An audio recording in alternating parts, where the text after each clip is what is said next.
Bien-aimés dans le Seigneur, je vous salue au nom puissant de notre Seigneur Jésus-Christ. Nous voici encore une fois dans un nouvel épisode spécial de Vie en Christ, où nous sommes en train de traiter un sujet assez important, disons un sujet qui n'est peut-être pas commun dans les enseignements bibliques ou dans les enseignements du christianisme. Nous avons débuté un échange à propos du christianisme et de la politique, à propos du chrétien et la politique. On a posé une question qui était une question assez simple. Le chrétien peut-il faire de la politique? Nous avons essayé d'échanger certains éléments, montrer ou démontrer certains éléments. Et aujourd'hui, nous allons passer à un autre niveau. Je peux l'appeler l'étape numéro 2 ou bien le chapitre du numéro 2 de ce sous-thème, le chrétien et la politique. Dans l'épisode précédent, nous avons vu un acteur important. Cet acteur qui ne cache pas son nom, on le connaît, vous le connaissez aussi, qui est l'ennemi de ce monde, qui est notre adversaire. Parce que le diable en général est notre adversaire. Nous l'avons présenté depuis le jardin d'Éden comme le grand politicien véreux. Un politicien qui était venu négocier certains éléments. Il est venu négocier notre vie. Il est venu négocier notre salut. Malheureusement, par erreur de compréhension, par faiblesse, nous avons déposé devant lui les clés de notre vie et nous avons perdu le combat. Nous avons perdu, entre parenthèses, une filiation, une domination. On lui a tout remis entre ses mains. Et voilà où nous en sommes en réalité. Aujourd'hui, la politique d'aujourd'hui, nous ne le cachons pas. C'est peut-être un élément qui est dur à entendre. Mais la politique d'aujourd'hui est dominée par cette personne-là, si je peux l'appeler une personne. Cet esprit, si on peut le déterminer comme un esprit, ou cet influenceur, si on peut l'appeler un influenceur, notre adversaire commun. Mais aujourd'hui, nous allons voir, ou nous allons essayer de comprendre le pourquoi le Seigneur n'interdit pas forcément qu'un chrétien puisse faire de la politique. Nous allons essayer de diviser certains éléments, ce que Dieu lui-même a établi. Dans l'épisode précédent, nous avons dit que le Seigneur avait dit à l'homme, va domine, va gère. Cette domination, cette gérance, c'était de l'administration, c'était de la politique. Nous avons perdu cela comme nous avons vu cela, bien sûr. Mais le temps on continuait. Noé était venu. Le Seigneur a donné un grand édit. Une personne va être tuée, je redemanderai le sang. C'était de la politique. C'était déjà un des premiers jugements, à part le jugement qui s'était fait dans le jardin d'Éden. Mais le Seigneur était venu imposer un début de loi, un début de constitution, si je peux me permettre d'utiliser ce terme, parce que c'était le début d'une constitution. Là, vous savez, on peut même dire en général, quand on regarde la loi de Moïse comme telle, comme si c'était une très grande constitution. On sait aussi que beaucoup de pays dans ce monde, beaucoup de législateurs, au début, je dis bien au début parce qu'aujourd'hui ce n'est plus le cas, se sont basés souvent de certains principes de la parole ou des écritures qui sont dans la Torah, dans la loi en général, pour écrire les constitutions, pour écrire les lois pérennes de certains États.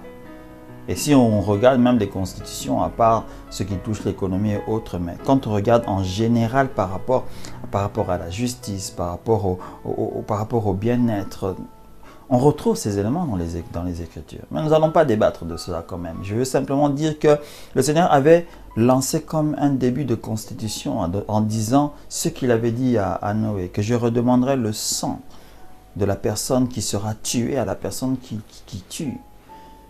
Que ce soit l'animal, que ce soit l'homme, c'était un début de constitution, un début de loi. Là, nous ne parlons pas de la Torah, nous ne parlons pas des Écritures avec lesquelles Moïse est venu lui-même définir les choses à la sortie du peuple d'Israël de l'Égypte. Mais il y avait quand même un début de loi. On sait ce qui s'est passé par après. Les hommes ont commencé à se multiplier, des royaumes ont commencé à se créer, etc. Quand des royaumes se créent, il y a des dominants. C'est de la politique aussi. Ils ont forcément édité des lois, donné des lois que nous ne connaissons pas forcément. Nous ne connaissons pas forcément ces lois en question. Mais certaines règles ont été peut-être établies.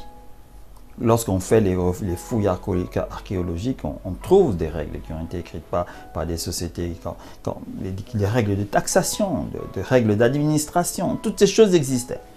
Ce n'est pas comme on apprend pas forcément que, parce que la Grèce avait une certaine démocratie, l'Italie une certaine démocratie à l'époque de ces empires-là, que c'est eux qui ont commencé la politique ou, entre parenthèses, les démocraties et autres. Nous ne parlons pas de ces éléments-là, mais la politique ne vient pas de chez eux. La politique a commencé au début même de la création. Ce n'est pas l'homme en tant que tel dans ces empires-là, dans ces générations-là, qui a en fait inventé la politique, qui a mis en exergue la politique. Non, il faut se détromper, il faut sortir de cette réalité. Mais aujourd'hui, nous allons toucher un point très important. Souvent, on dit que non, écoutez, le chrétien a le droit de faire la politique, pourquoi pas? Regardez l'exemple de Joseph. Ok, parlons un peu de Joseph. Pour comprendre le pourquoi déjà, le Seigneur avait permis qu'il puisse être établi là.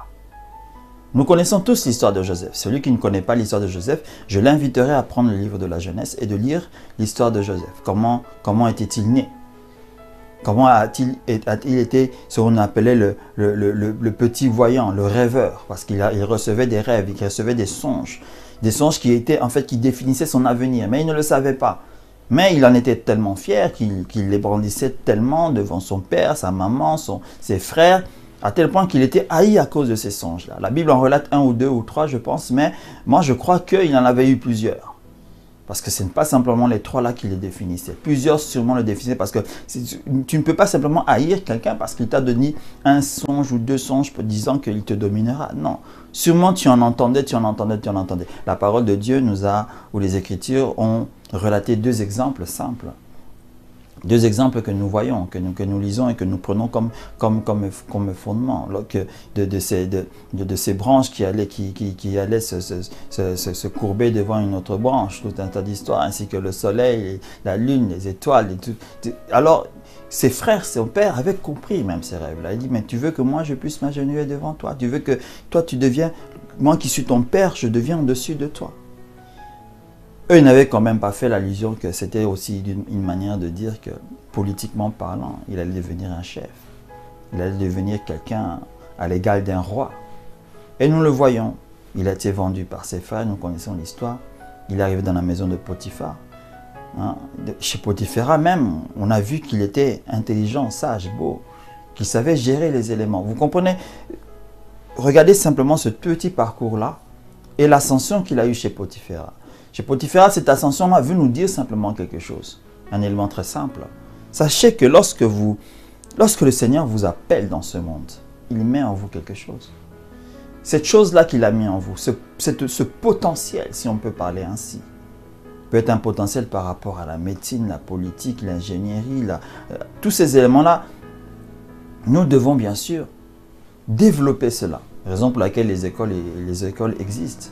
Raison pour laquelle l'entrepreneuriat, l'apprentissage, toutes ces choses existent afin que nous puissions nous permettre de développer la capacité que le Seigneur nous a donnée. Parce que tout homme dans ce monde a une capacité que le Seigneur lui a donnée. C'est ce que souvent nous ignorons.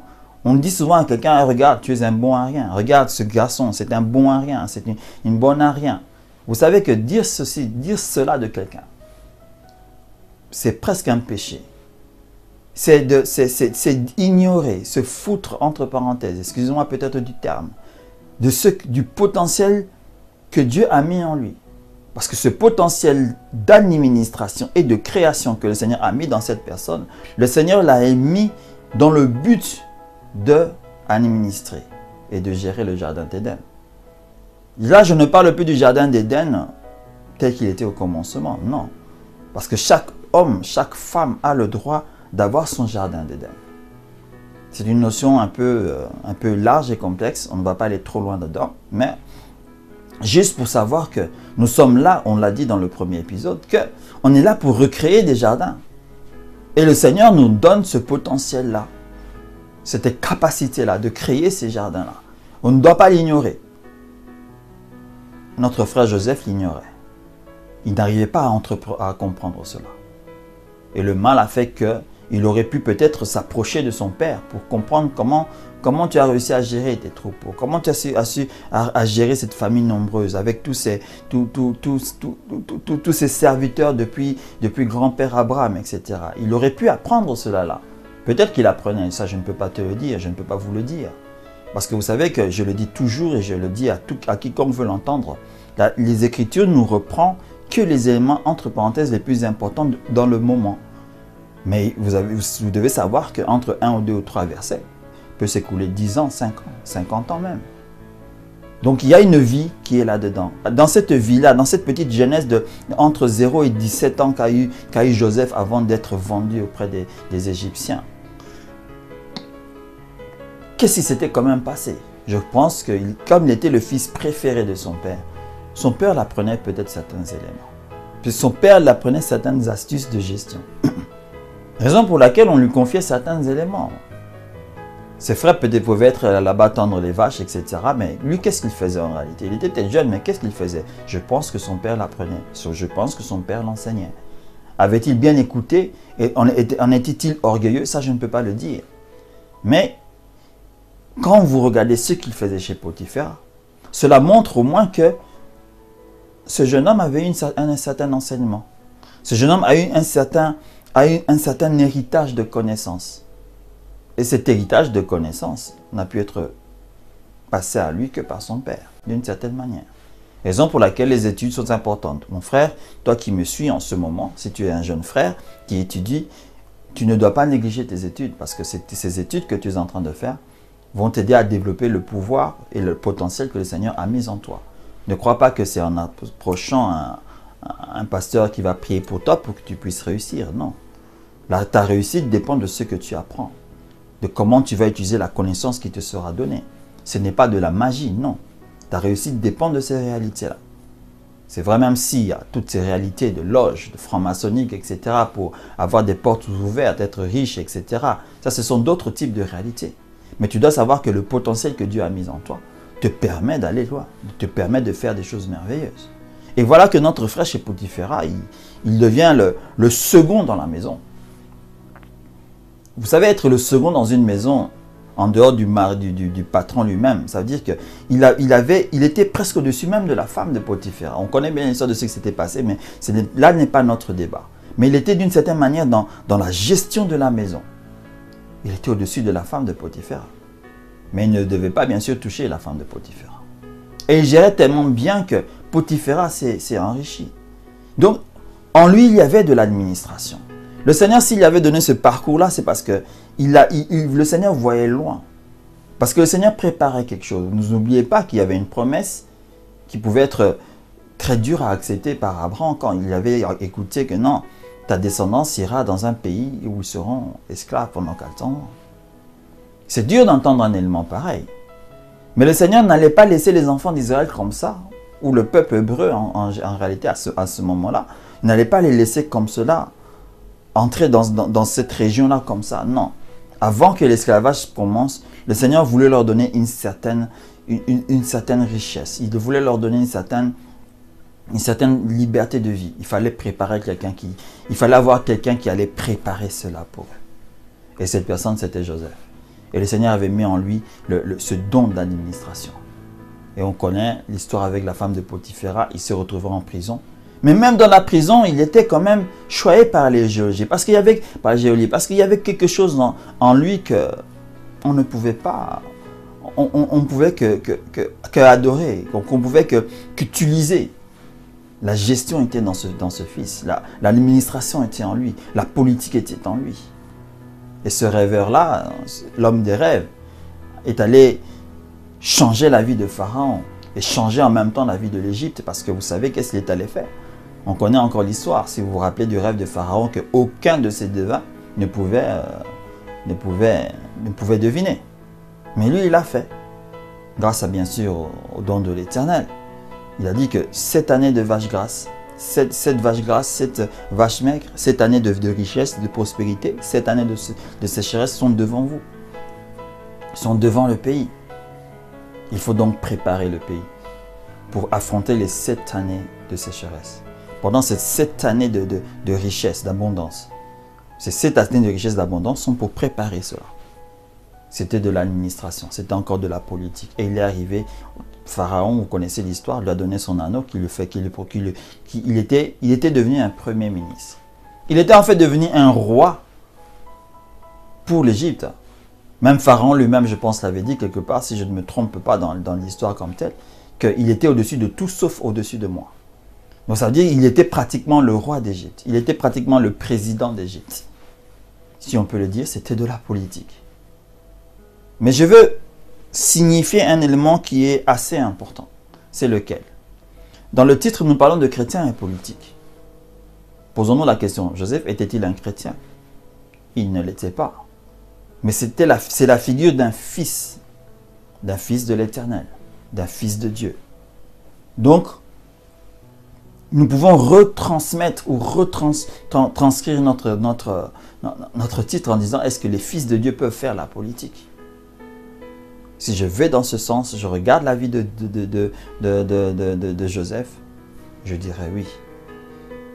Mais s'il était là pour un but, le Seigneur ne l'a pas mis là simplement pour juste s'enrichir, juste avoir des femmes, parce qu'il pouvait en avoir, même s'il n'est pas allé dans ce comportement-là. Mais il avait tout. Vous savez, quand vous avez tout, vous avez tout. N'oubliez pas, lorsque le Seigneur avait dit un jour à Samuel, ce peuple te demande un roi, ne t'en fais pas, n'oublie pas, dites à ce peuple que sachez que vous allez avoir un roi, vous allez l'avoir, mais sachez ce qu'il va vous demander. Il vous demandera du tribut, il vous demandera vos filles comme ses femmes, il voudra vous posséder, il sera la personne qui vous possédera, votre vie dépendra de lui. Vous savez, quand vous avez le pouvoir, vous sentez cette force qui vous pousse à posséder les choses, qui vous pousse à croire que tout vous appartient. Raison pour laquelle on voit souvent les politiciens, les hommes de politique, les hommes d'administration déborder dans leur manière de faire les choses. Parce que souvent, ils croient qu'ils sont capables de tout, qu'ils peuvent tout faire, qu'ils peuvent tout posséder, que leur ordre équivaut à un ordre de vie ou un ordre de mort. C'est comme cela. Malheureusement, c'est quelque chose qui est inné en nous. On peut essayer de parler de cela parce que je ne sais pas si je l'ai un jour dit dans une de mes émissions, ou une de mes émissions. Vous savez que jusqu'au jour où nous allons nous présenter devant l'Éternel, jusqu'au jour où l'Éternel va nous appeler à lui, nous n'allons jamais réaliser et comprendre ce que nous avons perdu, ou ce que notre père Adam a perdu dans le jardin d'Éden. On ne peut qu'extrapoler, on ne peut qu'essayer que de deviner. Mais ce qu'il a perdu est énorme. C'est cette perte-là en réalité qui nous pousse à un enrichissement sans nom. À toujours posséder. Parce qu'il possédait, vous savez que Adam possédait tout dans le jardin. Le Seigneur ne lui a absolument rien interdit. Souvent j'ironise en disant que quand le Seigneur lui a présenté l'arbre de vie et de la mort, il lui a dit ce que c'était d'une certaine manière. Mais je me suis toujours posé la question, mais pourquoi Adam n'était pas simplement allé directement à l'arbre de vie et la manger? Parce qu'il pouvait le faire. Le Seigneur ne lui avait pas interdit cet arbre-là. Il avait interdit l'arbre de la connaissance du bien et du mal. Mais l'arbre de la vie, non. Il ne lui avait pas interdit ça. C'est-à-dire que Adam pouvait aller prendre le fruit et le manger allègrement avec sa femme. Mais il ne l'a pas fait. Ils ont préféré manger l'arbre de la connaissance du bien et du mal. Je ne sais pas pourquoi. Mais bon, on connaît l'histoire, on connaît maintenant les conséquences. Mais j'imagine bien que s'il avait mangé l'arbre de la vie, ce monde ne serait pas ce qu'il est aujourd'hui. Mais le Seigneur, sachant toutes choses, il a quand même préparé son Fils Jésus-Christ, notre Seigneur et Sauveur. Ça, c'est une autre histoire. Ce n'est pas le sujet de notre débat aujourd'hui. Mais c'est pour vous faire comprendre ce que nous avons perdu. Cette vie-là que nous avons perdue. Parce que Adam sait qu'il avait perdu l'arbre de la vie. Et il la recherche. Nous la recherchons. Nous la recherchons dans la possession. En cherchant à posséder les choses.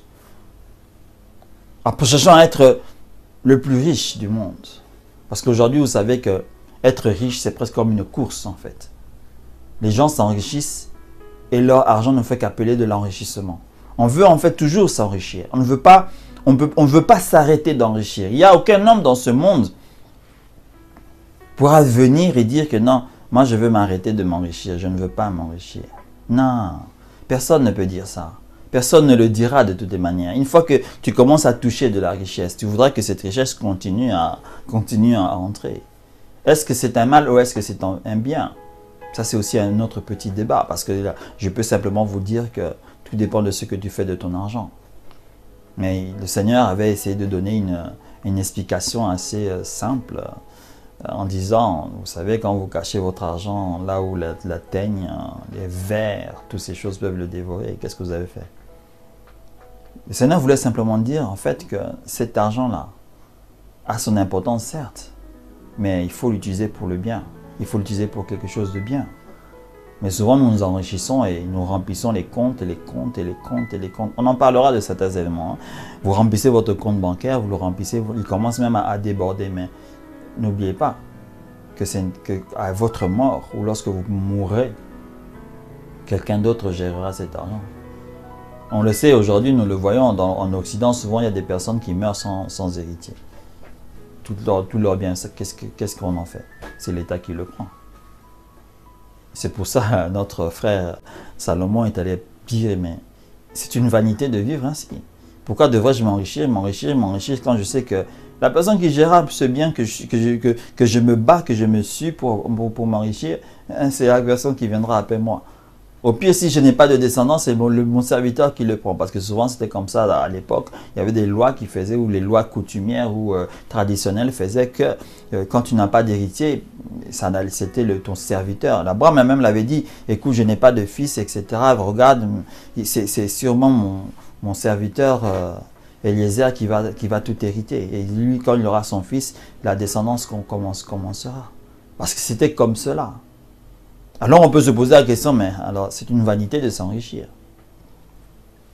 Répondre à la question, moi je dirais que ce n'est pas une vanité de s'enrichir lorsqu'on a un but. Salomon, dans toute sa sagesse, avait-il un but de la richesse avec laquelle qu'il possédait? Le Seigneur lui a donné une richesse incommensurable à cette époque-là, parce qu'aujourd'hui nous avons des riches plus riches que lui, en réalité. Il avait donné pour cette époque une richesse incommensurable. Mais qu'a-t-il fait réellement de cette richesse-là? C'est la question qu'il faut se poser. Le Seigneur peut t'enrichir aujourd'hui. Tu deviens le plus riche des plus riches. Mais que vas-tu faire de cette richesse? Pose-toi la question. Que vas-tu faire de cette richesse-là? C'est une question que tu devras te répondre. Et revenons donc à notre histoire de la politique, de notre administration, entre parenthèses. Et notre frère Joseph était là pour un but bien précis. Vous devez le savoir. Le Seigneur l'avait mis parce qu'il voulait préparer un lieu pour le peuple d'Israël. Pour que lorsque son père, ses serviteurs, la descendance qui était avec lui, qui devait aller en Égypte pour 400 ans, puisse, entre parenthèses, arriver dans un bonheur d'abord. Pour qu'il puisse être, disons, avoir une certaine aise pour vivre. Et commencer à se multiplier. Parce que vous devez savoir que Israël, à cette époque-là, s'était multiplié chez Mitzrayim, en Égypte. C'est là-bas qu'ils se sont multipliés. Et tellement en se multipliant, ils sont devenus forts et puissants. Que le peuple égyptien de l'époque commençait à avoir peur de ce peuple-là. Il dit non, attention. Si comment ils continuent à se multiplier, ils vont arriver à nous dominer. Ils vont faire tomber le trône du roi. Pharaon, tu risques de perdre ta dynastie parce qu'ils ont des hommes puissants, valeureux là-bas. Ils sont capables de nous défaire. Parce que vous devez savoir que Israël, et ça peut-être on ne le dit pas, même s'ils parlaient leur langue et autre chose, vivre 400 ans dans une contrée, vous parlerez de la langue de ces contrées-là. Les Égyptiens et les Israélites, c'était pratiquement à cette époque-là, même si leur coutume faisait qu'ils pouvaient se dissocier facilement, c'était pratiquement un peuple. Donc un Israélien ou bien un Hébreu pouvait se lever et dire que non, aujourd'hui, nous allons faire tomber Pharaon. Ils étaient capables de faire ces éléments-là. Si les Égyptiens avaient peur, c'est que peut-être des choses comme cela se tramaient. Donc, il y avait peut-être un vent politique là-bas qui se tramait. Mais ils ont dit non, non, nous devons arrêter cela. Nous devons frapper à la racine et les rendre de ces esclaves-là.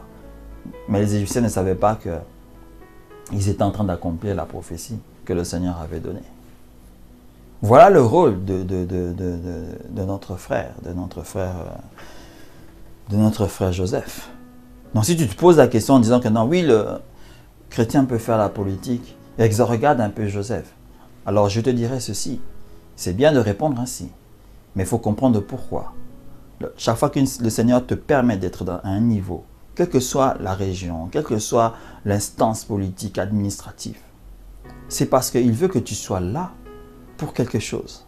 Mais tu dois connaître cet élément-là. Le mystère, il est là. C'est de découvrir le rôle, l'importance et le but pour lequel on est à une place déterminée. Si tu es un chrétien, tu te définis comme un homme politique. Aujourd'hui, définis-toi pourquoi tu es sur cette place-là. Pourquoi tu es à cette place-là. La réponse correcte, lorsque tu la recevras, tu vas accomplir le but pour lequel le Seigneur t'a appelé sur cette terre. Nous allons nous limiter aujourd'hui ici. Je vous remercie de m'avoir suivi.